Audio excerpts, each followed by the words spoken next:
Fear Not, Episode 98.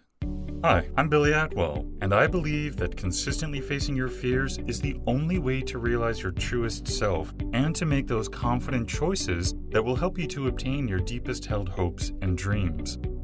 I have faith that this podcast series will show you that you are not alone, that it will strengthen you and give you courage to face your fears, and that it will help you to permanently cross over into a life of living beyond your fears.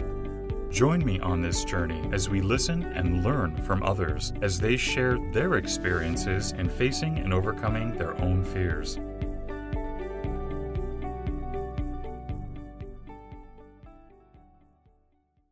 You're productive, no question.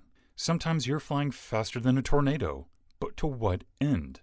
It's like there's no practical link between your long-term goals and your daily tasks.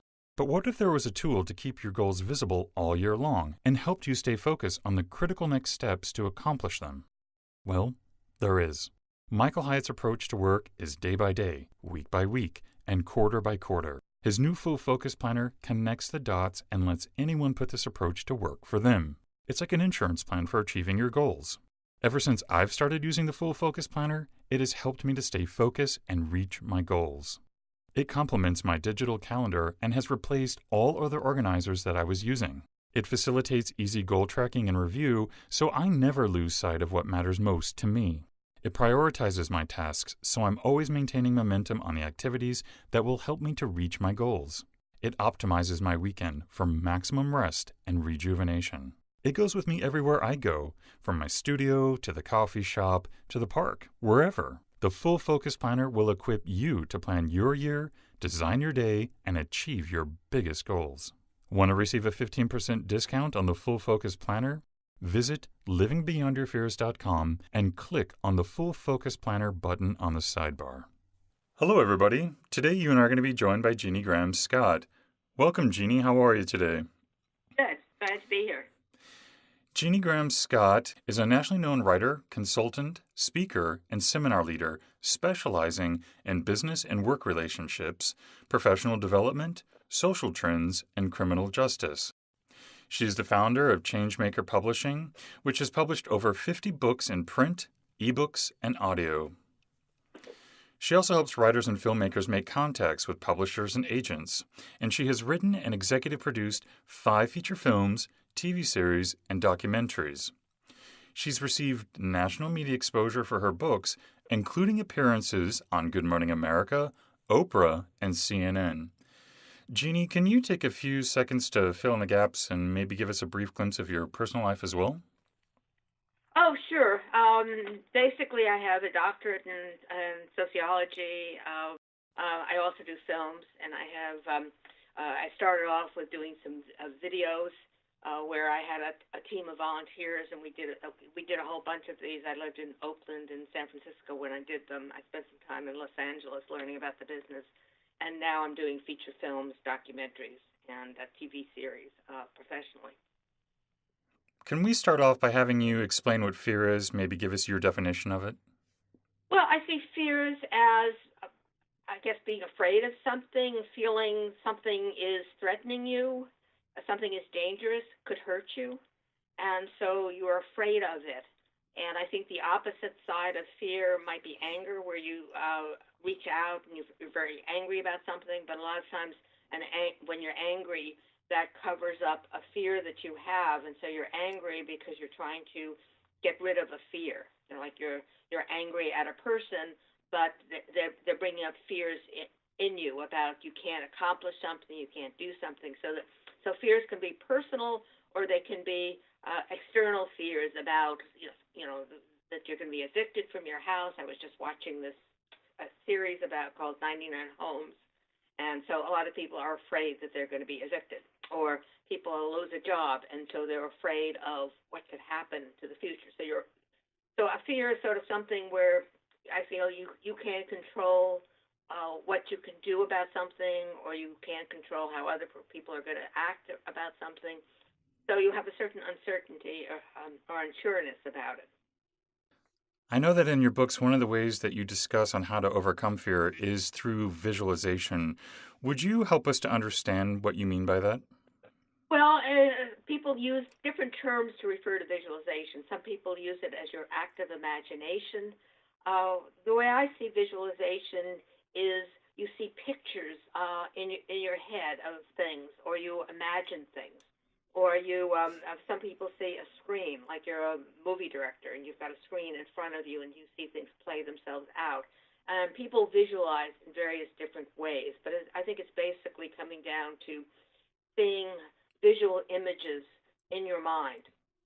And I've worked with that since I've been in my early 20s, where I took some classes on it. I also took classes on hypnosis. I went to Esalen, which was very active during the 70s and 80s. And I don't know if they still exist anymore, but anyway, I went to a number of workshops there on hypnosis, altered states of consciousness, and we would all part of the workshop would be we would lie down and they would have us they would lead us in a guided visualization. Or I went to workshops on shaman journeys, and they would give us particular images where we would imagine animals or guides or angels, or you can have people talking to you in your visualization.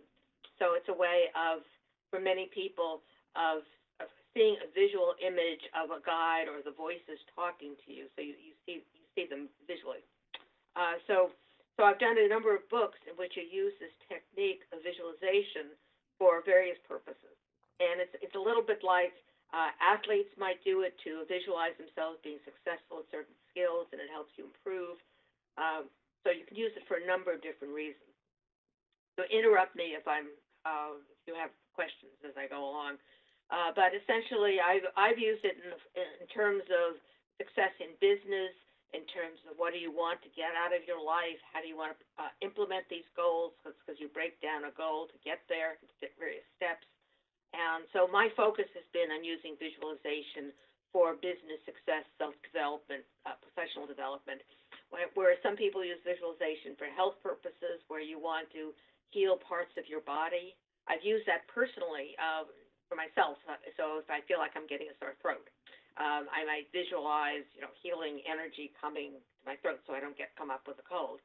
But there are people who use that more specifically in healing techniques, where their doctors use it, or chiropractors, or massage therapists, and they specifically have people, go on these guided experiences to feel better, to relax, to heal parts of their body, and in conjunction with anything they're doing physically. How frequently should someone use this method of visualization to help them overcome their fears? Because, right, it's not going to happen in one shot. Right. Well, I would suggest somebody who's just starting out, you might have 10, 15, 20 minutes in the morning, 15, 20 minutes in the evening, where you do this as a part of a practice. Now, I've gone to weekend workshops where people will do it throughout the weekend. And you have various breaks, and when you do a vision board. In fact, I have a book now on vision boards, where most of the time when people do vision boards, they have a 2-foot by 3-foot poster board, and they look for things in magazines, or they draw, and they create this big board. So I've done this thing called the vision board book, which is available on Amazon and other ways, in which you essentially do the same kind of thing you would do in a vision board, except you put it in a book. So you have it in a more permanent form that you can take with you. And you can use that for visualization as well, as you open up pages of the vision board and you look at the vision board you've created. And typically a vision board is around certain things that you want to improve in your life. You have visions for your health, visions for your relationships, visions for your job, visions for your work, your business.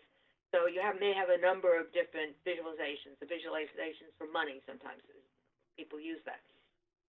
So a lot of these different practices go along with visualization, with affirmation. So when you're affirming something, you might be visualizing what you're affirming, and it helps to strengthen whatever you're saying to yourself. A lot of times people use self-talk along with this.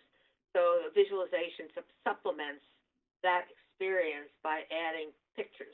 Now, one of the things that happens as people work on these visualization techniques is they don't necessarily need somebody to guide them through the process. And there are tapes, by the way, that people will guide you through a visualization experience where they tell you what to do and they give you tips. Now, after a while of doing it, where you're either getting tips from other people, you're getting tips from yourself. Sometimes people will write down what they want to visualize something on. They will look at images. I have found that increasingly, as you continue to do it, you don't need these guidance. I mean, like I can just, as we're talking, I mean, essentially I'm visualizing what we're talking about. So you can gradually make it part of yourself so you can, with your eyes open, have these visualizations, and you don't need to go into this very deep, relaxed state because it becomes a part of you. What other kind of techniques have you come across that you've been successful in when you're dealing with fear yourself or helping your clients? Well, one of the things that also can help is actually doing what you fear the most. It's sometimes people talk about it as getting out of your comfort zone or breaking through barriers. And sometimes people can be very afraid of doing that. And usually fear is associated with feelings in your body, like feelings of anxiety or nervousness. And sometimes that gets expressed. Sometimes people are so afraid of something that they become sick. They get stomach cramps or something happens in their body because of their fear, and it becomes manifested bodily. And so if you can try to work through that and you visualize, healing energies coming to your body, that can help you overcome that. But now to get back to other things you can do is to work your way through it, is what I started to talk about.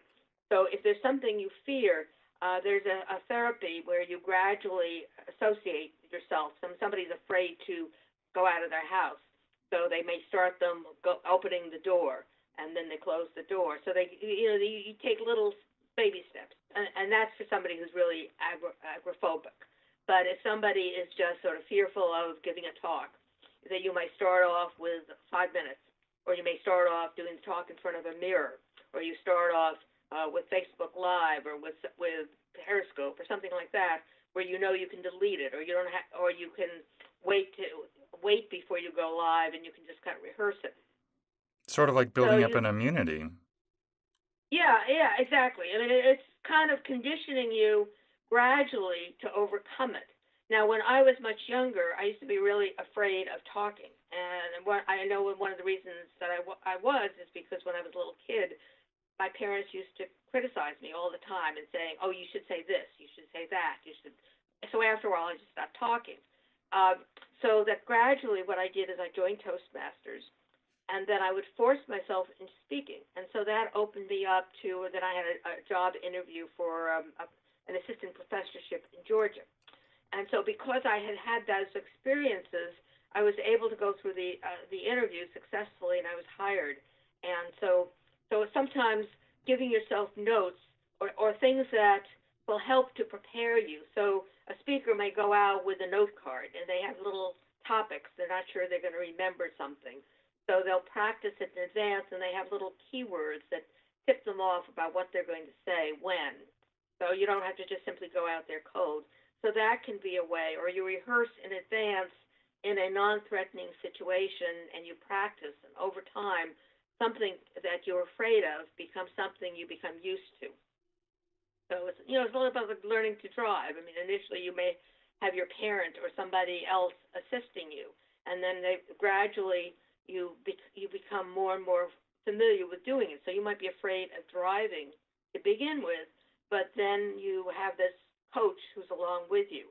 Now, some people hire a professional coach who coaches them through things, and they have an accountability, or they have an accountability partner that they get with, and so their partner guides them through it and is there to help and support them and get them through it. But I think one way to overcome your fears is to gradually work your way up to what you're fearing the most, and then just working your way through it so you actually do what you fear, and then you find you can accomplish it, and then you're no longer fearful of that particular thing, and then you can go on to the next step and the next step and just kind of work your way up that way. Gina, if someone would like to connect with you and find out more about what you do or get a hold of one of your books, what's the best way for them to do that? Okay, well, they can find a lot of my books if they just simply go to Amazon or they go to Create Space. If people want to get in touch with me directly, I have several websites. The two websites I would suggest that people go to is ginnygrahamscott.com, which features my books. And then if people are interested in having me be a speaker or do other kinds of things where they want to work with me, where I do writing for them or help them position themselves, that's where they would go to. Jeannie, I want to thank you so much for coming on the show and being so generous with your time and knowledge today. Oh, it's been fun. Thank you so much. Thank you for joining me today. And remember, you cannot achieve everything, but you do have the God-given ability to achieve anything. So stay focused, out of fear, and keep on keeping on. Until next time, be well and peaceful. For more information on today's episode and guest, or for resources that will assist you in overcoming your fears, visit livingbeyondyourfears.com. And don't forget to subscribe to this podcast, where 3 times a week we move to a life beyond our fears.